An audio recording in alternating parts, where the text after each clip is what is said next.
చిత్తా నక్షత్రం 3, 4 పాదములు, స్వాతి నక్షత్రం 1, 2, 3, 4 పాదములు, విశాఖ నక్షత్రం 1, 2, 3 పాదములు.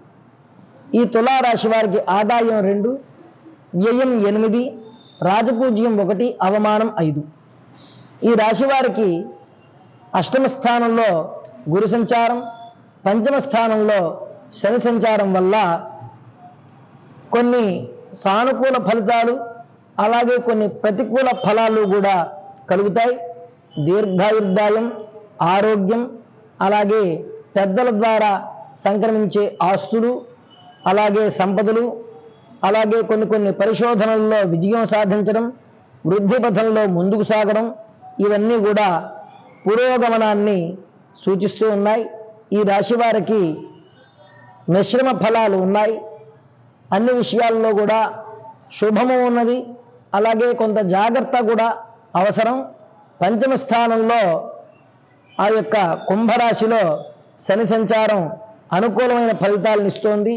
వృత్తి, వ్యాపారం, కుటుంబం, విద్య విషయాల్లో అపారమైన వృద్ధిని ఈ తులారాశి వారు చూస్తారు. ఉద్యోగ విషయాల్లో అయితే ప్రమోషన్లు కూడా, ఉన్నతాధికారం కూడా లభించే అవకాశం ఉన్నది.